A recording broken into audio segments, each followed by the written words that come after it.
Well, it's Hump Day, and we're talking about Unmasking the Idol.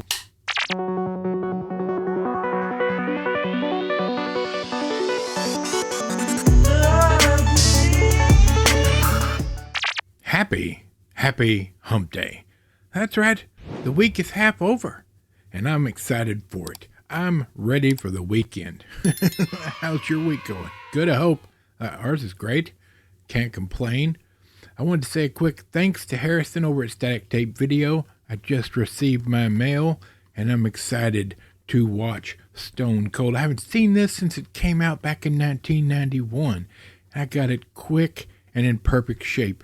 If you're in Michigan, or if you need the deets to get a hold of Harrison to order something for yourself, it's down in the description below. But today, we're talking about another thing we got from Harrison. In fact, it was a suggestion by him, and he shipped it quick, fast, and in a hurry. I showed you this the other day, Unmasking the Idol. Look at that beautiful artwork on that hard shell box. This is a Vinegar Syndrome release. Oh, baby. Here we go. Look at that. Look at that. Isn't it beautiful? With all the details on the back and special features. Now, I had never heard of this movie. Harrison, as I said, suggested it and happened to have this beautiful copy. And I was like, all right, let's take a look. Comes with a two-sided poster as well. I didn't know what to expect, but I did watch the trailer. And honestly, after watching the trailer, I was expecting some B-movie goodness, maybe a so bad it's fun to watch. I didn't know. Let's take a look at the movie real quick, and then we'll get into it. Unmasking the Idol, 1986, PG, 1 hour and 30 minutes. Duncan Jacks is facing his most challenging mission ever to save the world from evil terrorists. You can't get any easier with a synopsis like that. Directed by Worth Keeter. What a name.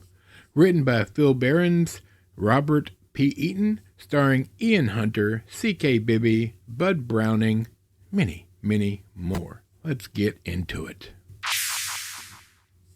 Okay, yes, this is a B movie. This is true. But I didn't know necessarily what to expect when I received it. But when I popped this in the player and it started playing, boy, was I in for a treat.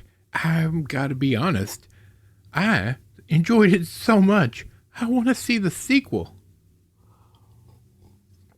Now, if you're looking for top tier, like blockbuster movie goodness, this is not it. But this is by far one of the best older movies I've ever seen. One of the better B movies I've ever seen. Honestly, it's like, it looks great. Now, granted, I'm watching it on a Blu-ray from Vinegar Syndrome, so streaming, it may not look so great. Depending on how, and if you've got a DVD of it or something, or if you find a DVD of it, first of all, you should buy it. Secondly, I don't know how well it'll look. But the story was fun. It was engaging.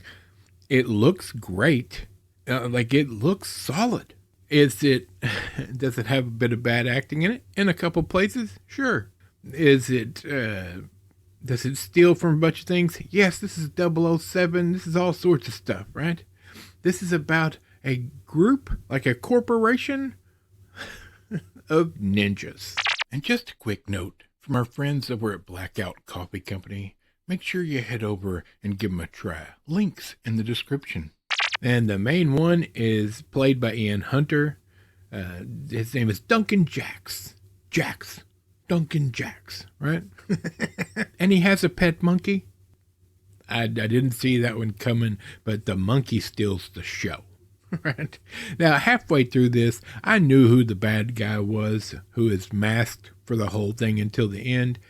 I had it figured out. There's nothing surprising here. This is just grade A entertainment in a B movie platform.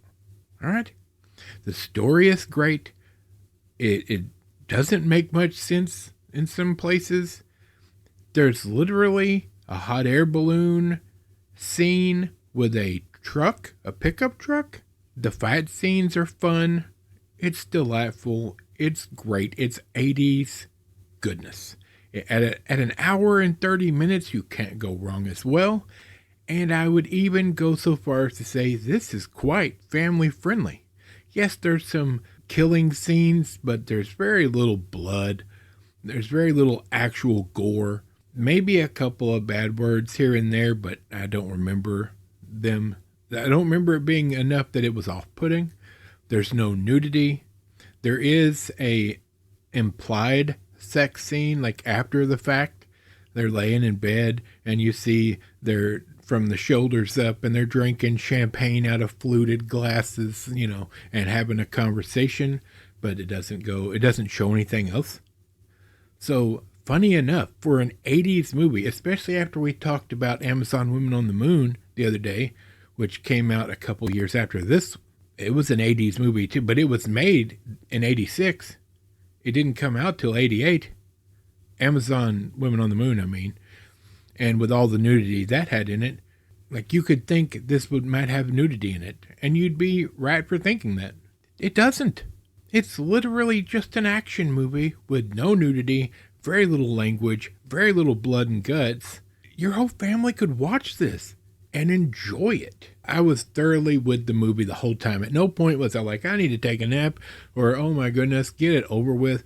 No, I was right there with it. And Ian Hunter is not necessarily a great actor, but the way he delivers his lines, fantastic. It's obscenely crazy that he was all star power, baby. At least in this character. I know that he did some theater work before this. So, I mean, it has a couple special features on it and some decent quality special features too. It has a 70-minute featurette about making this. So they put the effort in here, folks. I can't complain. There's nothing about this that would make me say don't watch it. And so in regards to that, if you like older action movies and you don't mind it being cheesy as a American hamburger, this is your jam, friends. I need Vinegar Syndrome to bring out the sequel. There were 2 movies made with this character. I need the sequel for this. Fantastic. There you have it, friends. That's it for Hump Day. We're going to go. We're going to prep for Friday when we're talking about going south and Jack Nicholson. You don't want to miss that. That's going to be a fun time. For Michael, the microphone, Bob, squeaky chair in the back, and this big fat nerd, we'll see you then.